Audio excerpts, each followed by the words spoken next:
Hi, this is former Major League All-Star Sean Casey, and you're hanging out with Jamie Gruber on the Tribe of Millionaires podcast from GoBundance.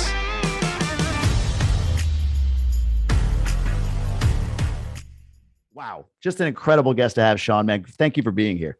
Oh, Jamie, man, thanks a lot for having me on, man. I'm really looking forward to it, brother. Really looking forward to it. The pleasure is on this side. Trust me, and this has got to get really cool. So let's go with backstory. So give me a little bit of the story of Sean Casey. Many people are going to know your name. They're going to remember you from your days in Major League Baseball. In fact, most people I've mentioned that you're going to be on to are like, Sean Casey, first baseman. I remember that guy. Like, so you're well known enough in that regard, right? But give me a little bit of the beginnings of this, back to high school or whatever it might be. Start from there and take us through. You know, it's funny with my story. I look back, it's amazing how, at 47, I look back to my life and I'm like, man, when did things kind of get going for me? And, as a dad with 4 kids and, the advice that you give your kids, I know from my dad and my relationship with him, it was impactful. Like what he said to me on a couple of occasions literally changed the trajectory of my life. And so I kind of go back to like, I was 14 years old. I was one of the best players all the way up. Like when I was 12, 10, 11, 12, 13 years old, I was one of the better hitters in baseball and all that. Well, we got to 14 years old, my freshman year in high school. Man, it was funny. It was the first year I really didn't play that much. It was the first year that the coach obviously didn't see me at 12 when I was hitting homers, but at 14, he made his own judgments. And I remember going home to my dad after like game 5. I'm like, Dad, can you go talk to the head coach? Because, he doesn't know how good I am. He doesn't know that I've been the best player, 10, 11, 12, 13. Can you just go talk to him, so I can start getting some at bats and starting, because I'm better than the guy that's starting ahead of me. Yeah. And I never forget it. My dad, just a great guy, philosopher, just to, start his own company, just a go-getter of a guy. Remember him sitting at me, looking at me and saying, you know what, Sean, I'm not going to go talk to your coach because he obviously sees something that if you were glaringly better than that kid, you'd be playing. And he said, so you need to work harder. You need to get glaringly better. You need to put more time in. You need to get better at your craft. You need to get the reps in. And I was like, man, this is the first time I kind of heard this in my life. And a batting cage had just opened up in the town next to us. And my dad said, listen, I'll make a deal with you. And my dad didn't make a ton of money, chemical salesman, kind of a grinder, and he's like, listen. So I knew this was a big thing when he said it. He's like, listen, I'll buy as many tokens as you'll use. So if you hit and you show up every day to hit, I'll buy you those tokens. As soon as you stop, deal's off. I said, deal, Dad. So sure enough, I started to go hit at this batting cage every day after school, got batting gloves, started hitting every day after school. I ran into a guy, this guy named Frank Porco, who was like a hitting coach at that facility. He's a labor negotiator, never played college baseball. So I didn't even know what he was going to teach me. So every Tuesday night I go to Frank Porco, 5:30 to 6, $20 back in the day, Jamie. You know what I mean? Yeah, now you can't get that. Now it's $100, $20, right? $20. He'd show me a couple things, but man, it started to ignite my passion for hitting, for skills, like for understanding, man, keeping your front shoulder in, how to relax, how to see the ball, how to drive the ball the other way. So next thing I know, showing up to hit wasn't that hard anymore, man. I showed up every day with the batting goes, hit. Tuesday night, Frank Porco, and those other 6.5, 7 days. And I always tell people, I go, listen, you don't get better on a lesson. You get better when you're by yourself. You get better on the time that you're taking to sit, you get better on your own. You don't get better at practice. You don't get better in a lesson. You get better when you're working in the garage and you're working the batting cages. So sure enough, my goal was to start JV. So after all these reps and all this time, bam, my JV year comes, I start, right? I'm starting to be glaringly better. Junior year, I start. Senior year, I start. Boom. I'm thinking things are rolling. And at that point, I wanted to play Division I baseball. It was always my goal. It was so funny, bro. At 12, I said, I'm going to play in the big leagues one day.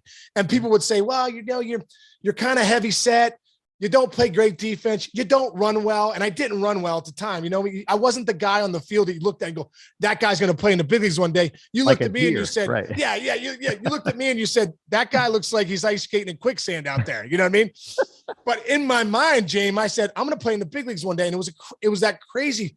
We talk about manifesting things. It was crazy because I think the only one that believed in me was me at the time. You know what I mean? Because I would go to tryouts and stuff. And, the first day we'd run the 60 and they'd be like, the next day they'd read the names off. And I was never on there. And I'd say, hey, I think you got it wrong. Sean Casey, you didn't read that off. And they'd go, no, you ran a 7.460. You're out of here. And I was like, is this a track meet or a baseball tryout? Because don't you have to actually hit? You know what I mean? So what's funny is my story fast forwards my senior year, I was a pretty good baseball player now, bro. Like I was a really good hitter. The repetition's the mother of skill. I really did start honing my craft. And I really wanted to play I just wanted to play Division III baseball now. But I thought to myself, if I can get the college ball, I'll show them I'm good enough and I'll just keep moving, playing the big leagues. Right. So during my senior year, my dad's message to me was, hey, listen, preparation meeting opportunity. Luck is preparation meeting opportunity. He's like, your opportunity is going to come one day, Sean. And he goes, and if it'd be a shame if you're not ready for it. Well, what's so funny is all this time, bro, I've been hitting since freshman year. Now it's my senior year with like 12 games to go. I don't have an offer. I don't have a Division III offer, a Division II offer, or Division I offer. It was like so frustrating. And I remember my dad at the time was starting his company called Casey Chemical, and he was doing network marketing. So back then you didn't have social media where you could send out a tweet or a Instagram. And the reason I know, bro, is because every month on a Friday, once a month, I'd come home from school and my mom and dad be like, buckle up, Sean. We got 5,000 envelopes you need to lick. I'm like, what? I'm like, are you paying me? I'm like, you got to be kidding me. So, and my dad's whole thing was, hey, if we send out 5,000 letters a month and I get 2 or 3 sales from here, we're paying the bills, right? And so when I was at the end of my high school, senior year, I had no offers. And I remember my dad coming into me and saying, you know what, Sean? If they're not going to come to you and it looks like they're not, right. he's like, you better go to them. And so what I did was he goes, write 30 letters, sit down and think about the schools that you want to go to and write them down. So I did. And it was Division III, Division I, College of Worcester, Marietta, Clemson, Penn State. So I wrote all these letters, sent them out. And on the 31st letter, my dad said, hey, listen, why don't you send University of Richmond one? They sent you a flyer. They sent you a flyer last year after they saw you in the Keystone State games. So the last letter I wrote was University of Richmond. I wrote it down. I'd like to come there. I think I could hit. I know. And I didn't even want a scholarship. I said, I just want to get in and walk on. So sure enough, bro, week goes by, a couple weeks by, no one responds to me. So I know at this point, I'm going to go to John Carroll in Cleveland. I don't even have an offer. I'm going to try and walk on and see what I can do. And I remember asking the John Carroll coach, hey, has anyone ever been drafted out of here? And he said, well, Don Shula went here. I was like, what the hell is that? How's that help me? I was like, I'm not getting a football coach. Right. I'm trying to get in the big leagues, right? Yep. So sure enough, with 4 games to go in my high school career, we play this team called Montour. First at bat, bases loaded, double in the gap. Next at bat, left center, double in the gap. I end up hitting 4 doubles, 4 for 4 doubles, 8 RBIs, right? So in the 7th inning, my coach, Jerry Malarkey's like, hey, Case, you're having a great game. How many hits you? I got 4 hits, 8 ribbies, 4 doubles. He goes, you know what? That's great, man. He goes, you see the guy over there? I said, yeah. He goes, that's the University of Richmond pitching coach. He drove up with his wife to see you play today. He drove 6 hours from Richmond. I said, no way. So after the game, Mark McQueen came up to me, who was the pitching coach, and he said, hey, man, really like your swing. He goes, let me go home. Let me go back and talk to the head coach and we'll call you later. Next day, they called me with $1,000 scholarship. To go to the University of Richmond. Yeah. Which was like, it was 30 grand a year to go there. Right. My dad was making 33 grand. So it was like, oh my God, like my dad's like, we'll second mortgage the house to get there. You know what I mean? But that was my only offer. I got $1,000 and went to Richmond. And sure enough, man, talk about playing it forward. I started my freshman year there, was a freshman All-American. My sophomore year, I played well. Then I went to the Cape, and in the Cape Cod League is the elite of college baseball. And I didn't know if I belonged there or not.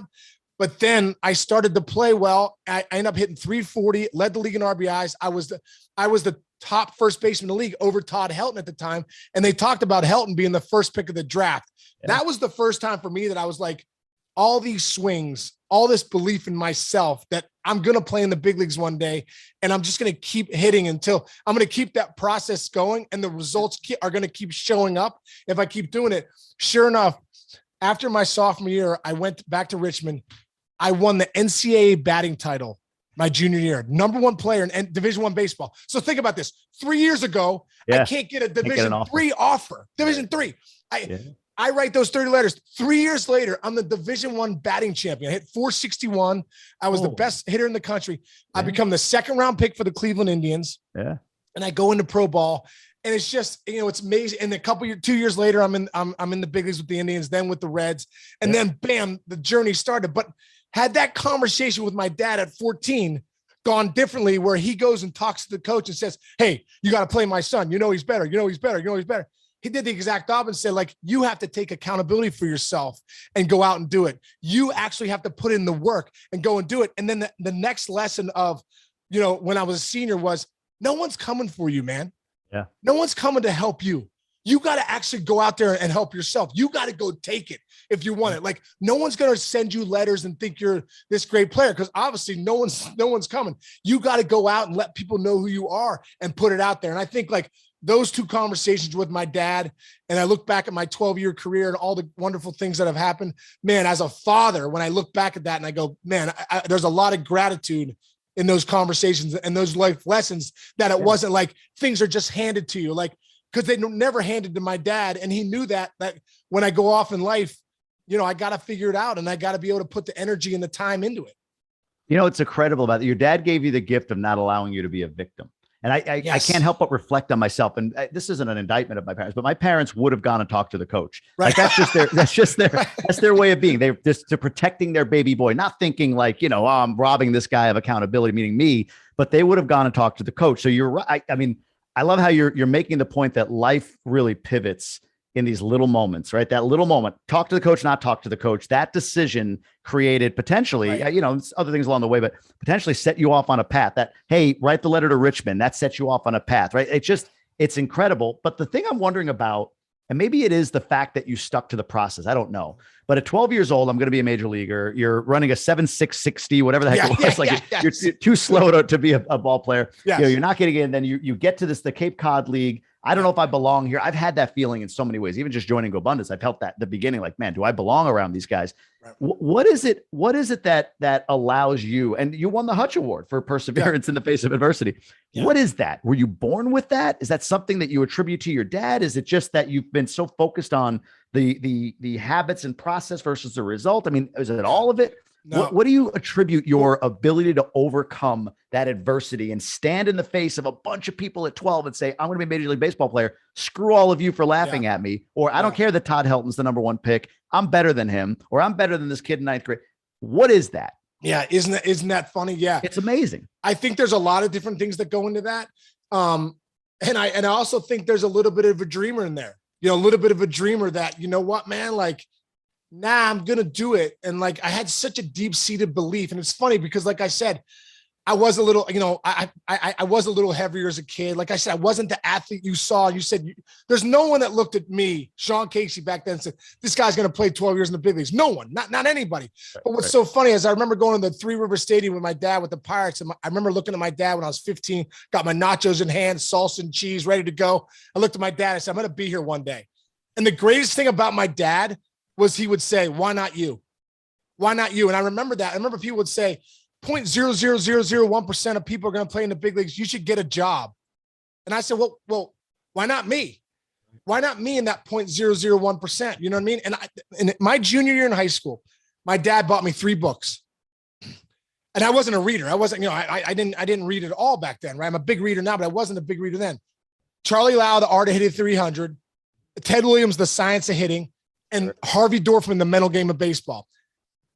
For whatever reason, brother, I fell in love with that book, The Mental Game of Baseball by Harvey Dorfman. And I used to go during my free periods in school. Everyone's, I go eat lunch, then I go to the library. I couldn't believe it. I'd open up the book and I'd start just, here it is right here. Matter of fact, here's the book. Yeah. I used to literally holy cow, right there. I used to go and that wasn't a setup. I like that. It wasn't. No, I swear it wasn't. I had it here for another show, but it wasn't a setup. And the book on confidence, right? Make confidence a very top priority. Attitudes, like the winning attitude, the losing attitude, mental discipline. This is my biggest chapter, mental discipline. I'm in control. Let's get the job done. Like this stuff started to come into my mind like you wouldn't believe at 16, right? At 16, I dove in this book. And that's what I tell people. I'm like, listen, you either do or you don't. Like you either put the time in physically to take the reps and get the skill, and then develop your mind, right? So like this helped develop my mind so much at 16, so that I started to learn, especially the one thing Harvey talked about, like focus on the process, not the results. Focus on the task at hand. What's your job? And I started to buy into that at like 16, 17, 18 years old. And I can remember, and another thing he used to say was breathe or die. You got to be able to live in the moment, and that breath gets you into the moment, right? And so for me, what's so funny is I got so engulfed in that belief in myself that if I can lock in every time I take the field and every time I get into my at-bat, of the process of my at-bat, of slowing down, of hunting the fastball, of looking middle away, reacting in, and I can do that over and over and over, that consistency will give me results, right? Showing up every single pitch, not every at-bat, not every game, every pitch. And I think when I learned that, it took me to another level, but I also understood too, I could take that to my weightlifting. When I show up to lift weights, I'm going to hit every rep. I'm going to do everything it says on the paper. Whatever the coach is telling me to do, I'm going to do it, and I'm going to get stronger. And I did. It was funny to see my body develop in college to that, wow, I didn't even know I could do this stuff. But man, you know what I do? I show up 4 days a week. I show up when I'm supposed to show up. I hit every rep. I do everything I'm supposed to do. And I also hit in the cages by myself at night. I used to go, I loved hitting. It's the reason I love Pearl Jam and the reason I love AC/DC. I used to go hit by myself in the cages at Richmond when no one was there. And if someone came in, I'd leave because I just wanted to be by myself. And I'd listen to the 10 album and Back in Black, and I'd just roll them. I'd just roll them. And I'd hit bucket after bucket, right? And so I always say too, when you're doing things by yourself, when you're reading books, when you're meditating, whatever you're doing, you're building confidence. Like I was building skill, but I was building my mind, my confidence. So when I knew I showed up at practice the next day, or I showed up at a game, hey man, guess what? You don't know how much time I put in. You don't know the things that go through my mind. So when I'm in that box and I'm facing you, boy, I've built so much confidence because of the time I put in by myself. And so I think it was all that, Jamie, like all that stuff of the belief of process and focus on the task at hand every day and everything that I did. I think that was the belief. I gained so much confidence in it that I was like, I can beat anybody. If it's a one-on-one battle, I've put in the time and the reps and the mental reps, and I know the process so well. I've mastered my process in baseball. I'm going to beat you. I'm going to beat you. Interesting peek into the idea of peak performance for me. You could probably tell if you're watching, I'm scribbling notes because there's a lot of places I want to go with this, and I want to distill this a bit because you mentioned it. 0.001% of anybody that plays baseball is going to play in the major leagues, and that includes the guy that bounces up for a 10-day contract plus the 12-year veteran that you are, right? So it's anybody that's played in the majors. But then within that, you've got an even smaller percentage that play as long as you did, and an even smaller percentage that hit one All-Star game, let alone three, right? So you're in the batting cages late at night, no one else is there. Is that, in the idea of peak performance, is the fact that you were doing that the differentiator between All-Star Sean Casey and guy that can't fully stay out of AAA? Or is it something that you're doing in those cages? Like, so, okay, great. You're taking the reps, you're listening to music, you're building your confidence, you're taking the reps, but is there intentionality with each swing that you have? Like I think about books. I read a book and I know for me, like that was interesting. Throw it away on to the next book. And I might not extract anything from that book. Like, is that where peak performance lies? Is it in this fact that yes, you're doing it, but is there something that you're doing when you're doing it that takes it to that next level? Does that make sense? What's going on, everybody? It's Jamie. I'm jumping in real quick here because some people are listening to this podcast thinking, man, I hear this guest, I hear what they're talking about. This whole GoBundance thing sounds pretty cool. I'd love to be a part of that. And I would say to you, if you are qualified to be part of GoBundance, you're a millionaire or accredited at the very least, jump onto GoBundance.com and just put your application in. You'll get on a call. It might even be with me where we can talk about what you're trying to do, what you're trying to accomplish, and what it is to be part of this community in depth. Would love to have a conversation with you about that. It's been just so life-changing for me. And for those of you out there that are saying, yeah, sounds great, I would if I were a millionaire or if I were accredited, but I'm not there yet. We've got that now. We've built a program and I run it. I love being a part of it. I left my job for it, called Emerge and Ascend. Emerge is where you got to start. It's a 12-week intensive sprint goal setting course. You're going to get curriculum every week. You're going to get live intervention every week. You're going to get connection with GoBundance members every week. You're going to get accountability from like-minded people every week. Jump into that, kill it, and we invite you to Ascend, which is essentially the GoBundance Mastermind without the $1 million requirement. And we actually even add in coaching to help folks find their purpose, their mission, their values. It's intense. It's everything all wrapped in one. So again, if you're a millionaire or you're at least accredited and you're wondering about this GoBundance thing and that shouldn't I, just apply. Throw your name in. You lose nothing. All you do is put your name into an application form, you get on a phone call, and then you decide. If you're not yet at that $1 million mark, look at Emerge, GoBundance.com/emerge. And what you can do as well is drop my name in there, Jamie, Jamie, and we'll knock $200 off the tuition for Emerge. Jump in there and we'll get you started on your journey toward being a whole life millionaire, toward getting to GoBundance, whatever you want. People in Emerge, people in Ascend, people in GoBundance all report back often the changes it's made in their lives financially, relationally, and everywhere else. So go to GoBundance.com, check all of that out. See wherever you are, dive into that particular area of GoBundance, and we'd love to see you inside of the tribe. And now, back to our show. That's a great question. Because I think you nailed it. And I tell my kids all the time, I was like, when you go into the cages, I have two sons that play in college. One's a sophomore at Dayton, one's a freshman at Kent State. But we've been hitting their whole life. And I've told them the same message. Like, if you want to go hit, let me know, because I'll be ready to go hit with you. But I'm not going to ask you to go hit. I'm not going to tell you it's a good idea. If you want to get better, I'm showing you the equation, right? But I said, when you get in the cages, you have to hit with intention. You can't just show up and rep it out. Because if I show up and rep it out and I'm doing the wrong stuff, I'm repping the wrong stuff, right? So for me, it was, I would work the tee in a way that was like, I thought it was masterful. Looking back, I didn't understand it probably as a younger kid, but as an older adult, and I look back and I go, wow, what intention I had. I would try to manipulate the tee. Ideally, when you hit a baseball, you should hit it off your front leg, right? That's if you went right now, Jamie, and I was going to give you a hitting lesson, we get in the cage, I'd say, all right, Jamie, put the tee. When you step, your foot should be right on that front tee, and bam, that's called getting it off your front leg. That you would see like a home run would be hit right there.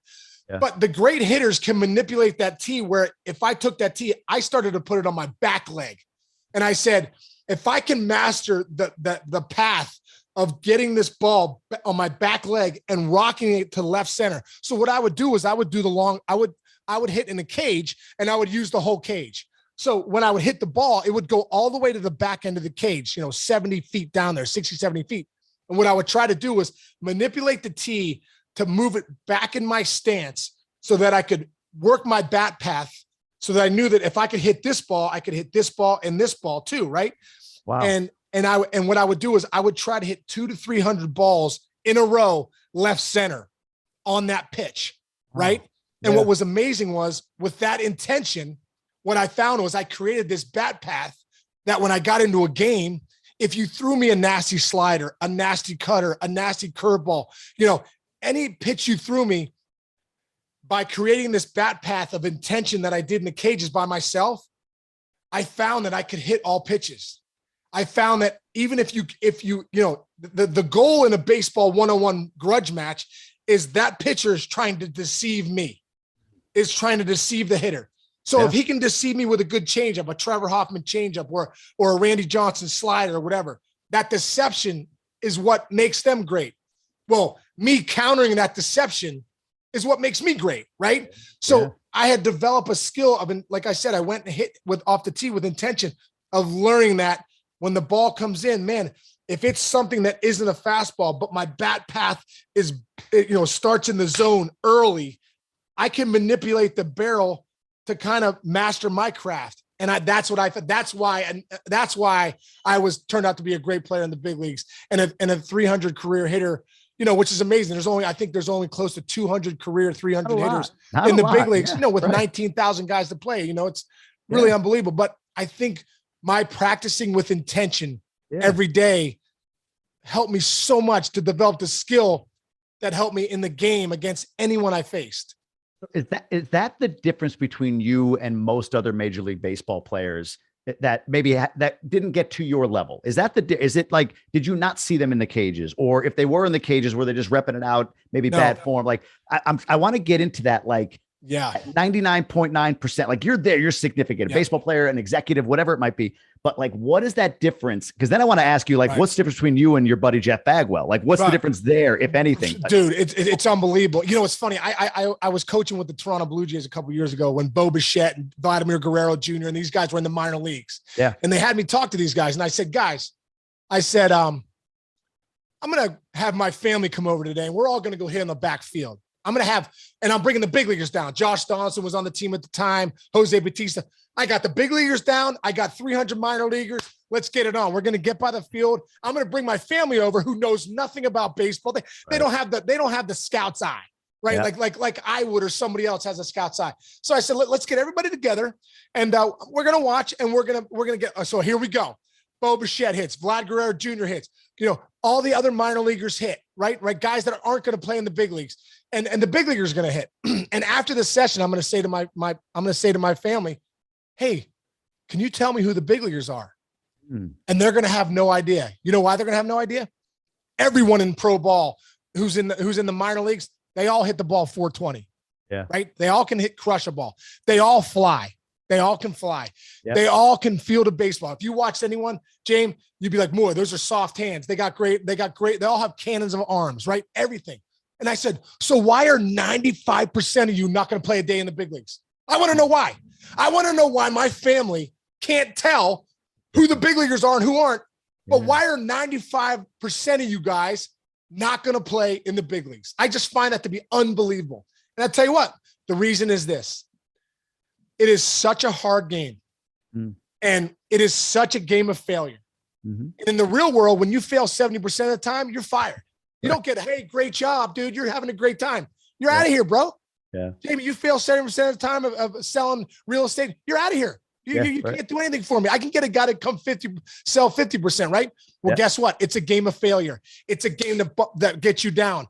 What you do with that failure is so important. Wow. Right. So if I take that failure and I take it personally, if I take that failure and I listen to everybody's opinion about me, if I take that failure and listen to the fans that tell me I suck, if I take the failure and I listen to my hitting coach and he tells me to do this, do that, do this, guess what? I'm out of here. But if I take that failure and it becomes information for me, if I take that failure and it becomes opportunity for me, now I'm different than you. I'm different because Jamie, listen, we play 162 games in 180 days, bro. Yeah. There's no time to be the victim. There's no time to feel bad about yourself.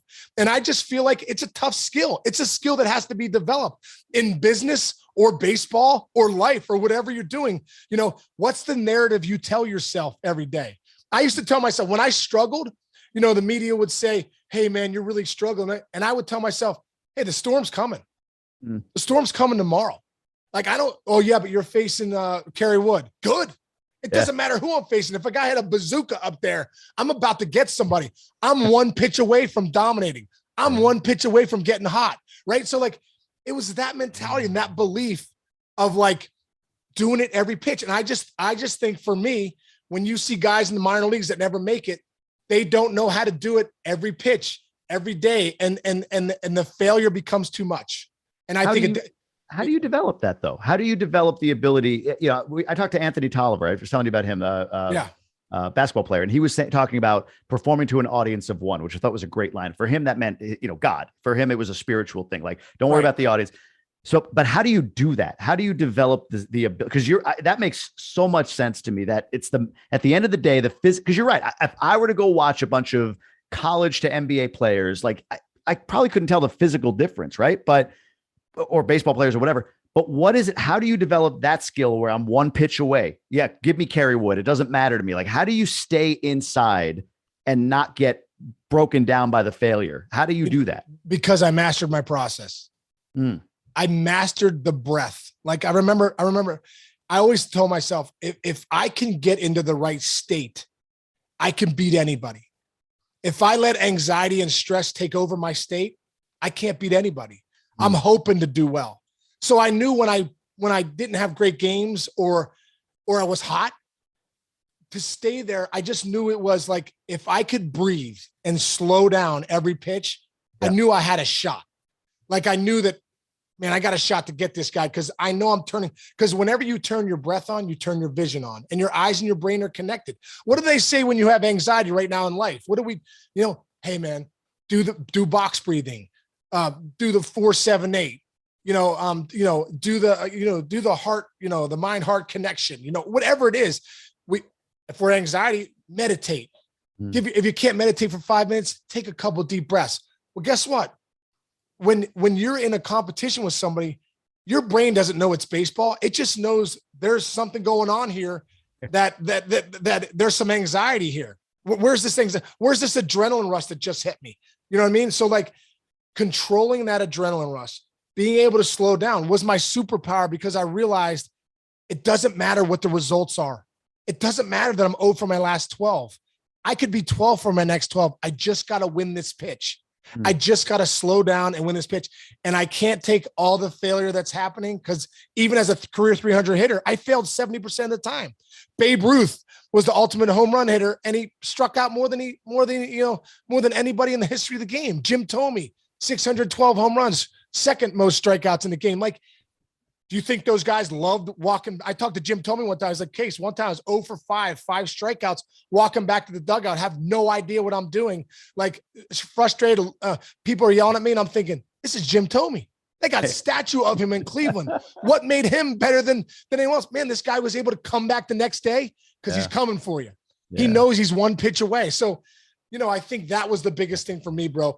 The breath, mastering the process, knowing that I could always lean on it. I could always go back to it.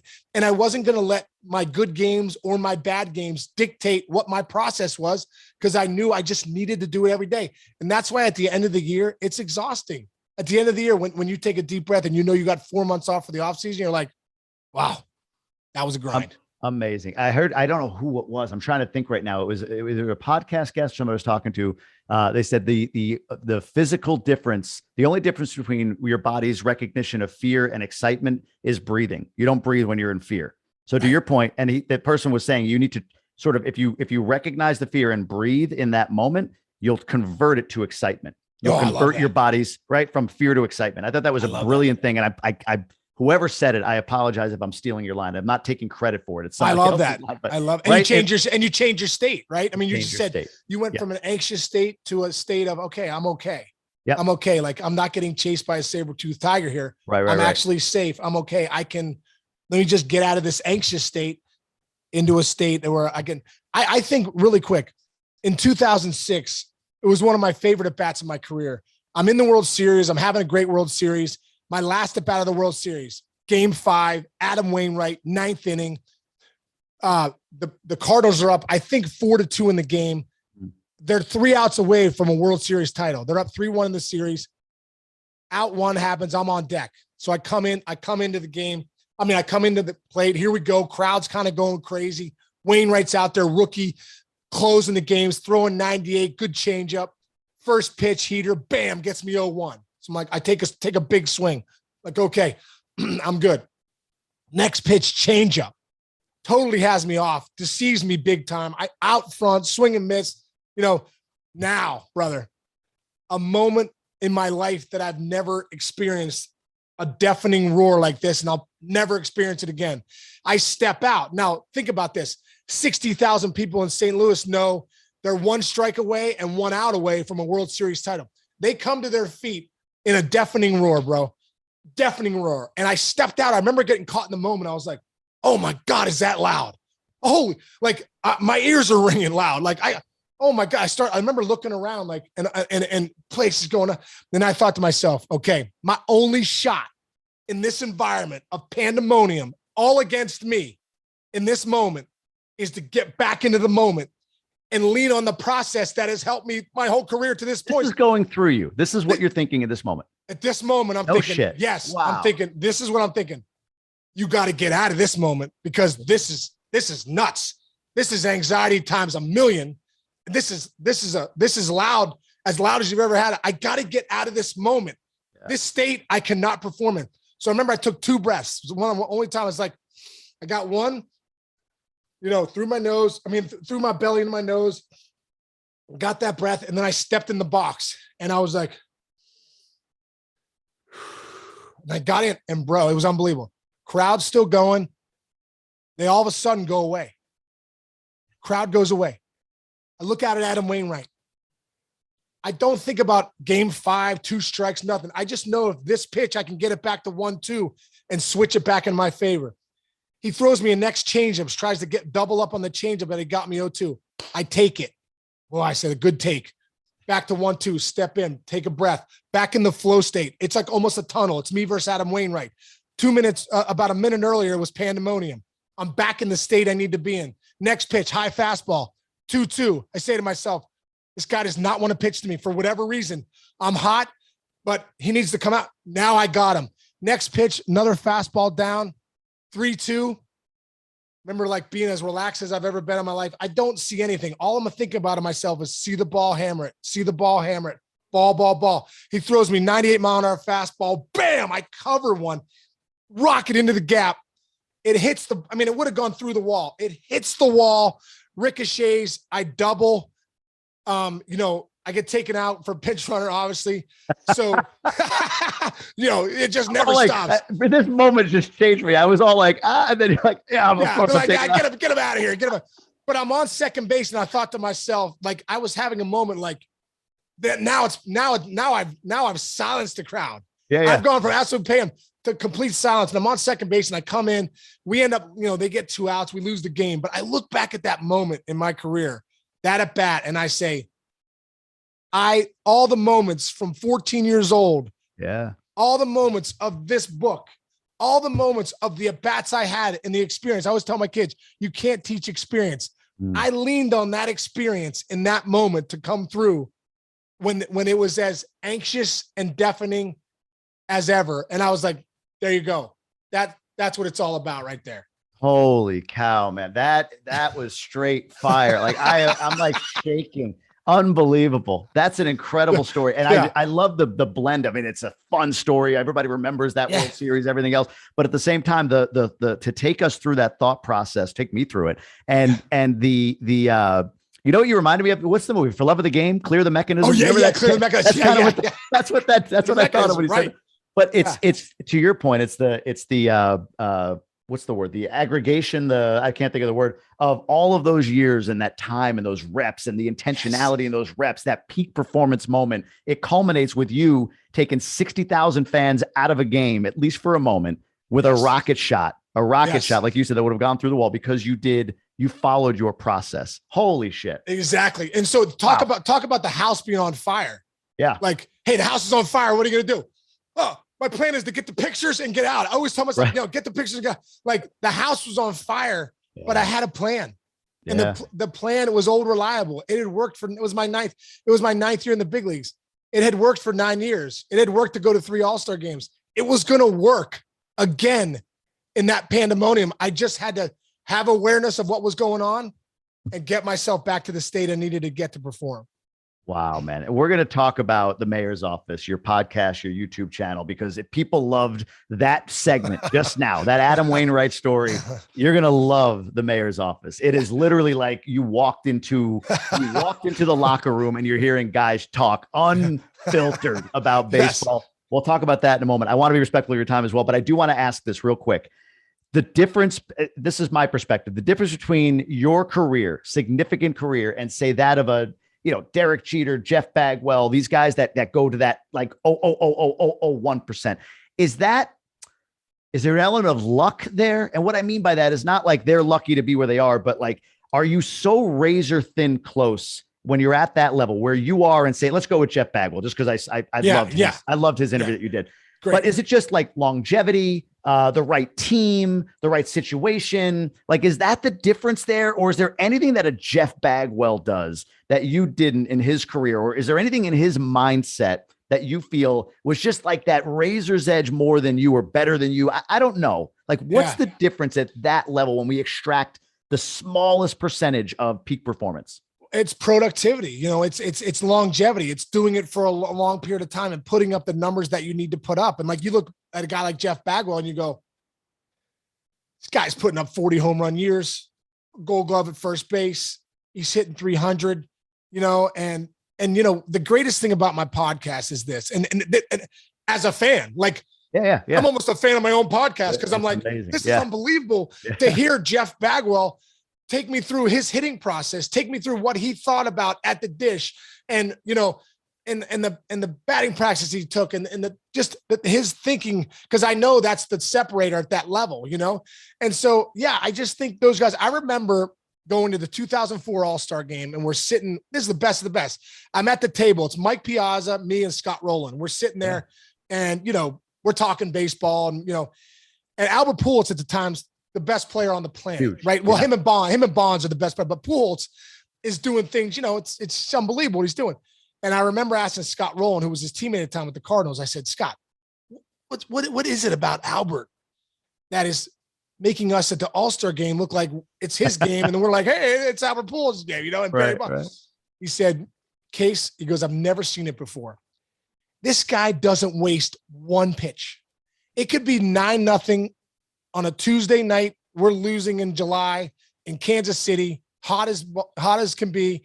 And there's 2 outs and the game doesn't matter. And he's getting a 12, 13, 14 pitch at bat, and then rockets one up the middle. And you're like, this is unbelievable. But it was like, it's that razor thin. Yeah. You know what I mean? It's something a little different than, I'm a career 300 Reds Hall of Famer. What an unbelievable career.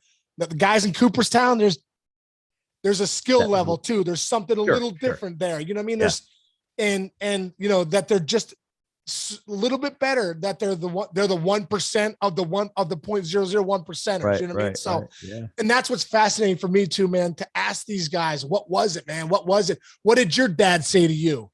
Yeah. What do you say to your kids? What did you say to yourself in the box that made you that elite of a player?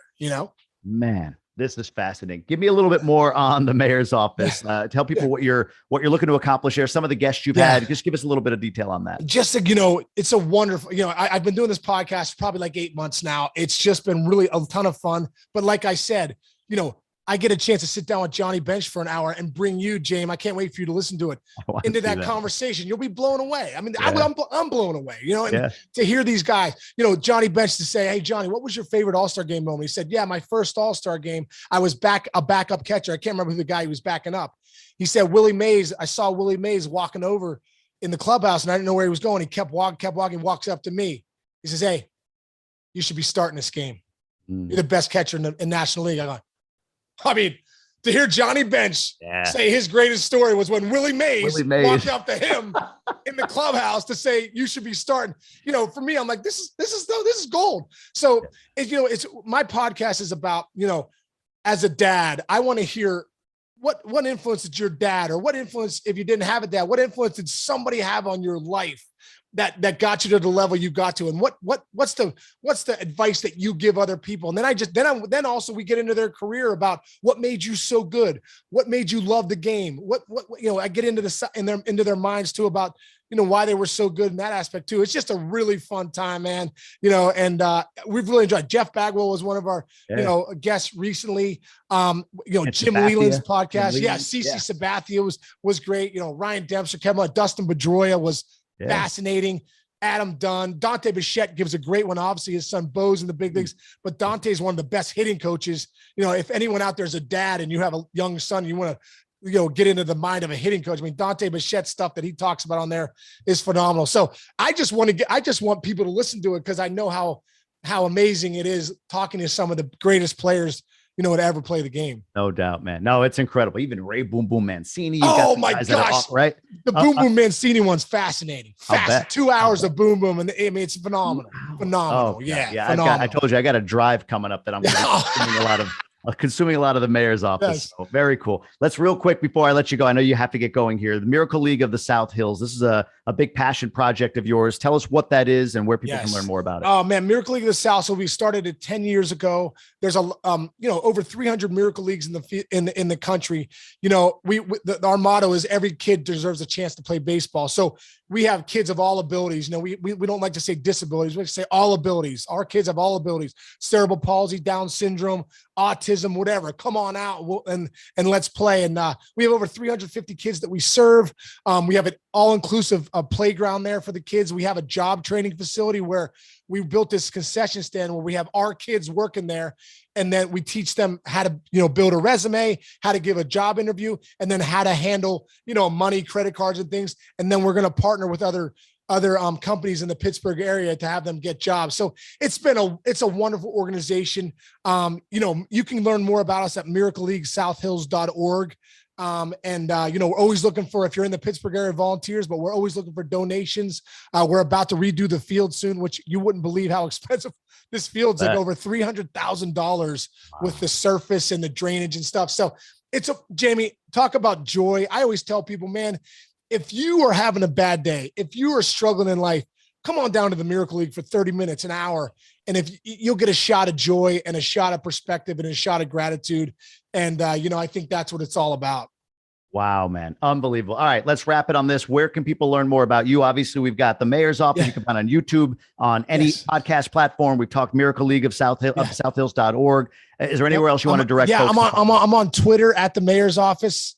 And then I'm on Instagram. I'm on at the mayor's office MLB. And then we also have our YouTube channel. I think the mayor's office with Sean Casey or whatever. Yep. So all over the place, bro. Getting it out there with there. And man, I told you this when we were talking earlier, your energy is unbelievable and infectious. And what was the name? I said, you're like the COVID of, COVID of, I was trying to think if we could think of something else besides COVID. We could get like some, whatever it is. I don't even know, but the great energy out there, great energy. It's fun. No. I love it. Like, hey, I always think like, what's the saying? Suffering ends when gratitude begins. And I always try to think, man, what am I grateful for today that I can lean on? And I'm grateful to be on with you today, man. I really, really enjoyed this conversation. Same. Enjoyed our pre-podcast conversation too. And looking forward to, connecting with you in the future. 100%, man. No, thank you so much for this. I appreciate you. I'll let you get out of here. Thanks again for being here. Okay, Jamie, thanks so much, man. Thanks for watching. I hope you enjoyed this episode. Let us know down in the comments and make sure you hit that subscribe button, hit that notification bell so you can be informed on the next episode and other content right here on this channel. Thank you.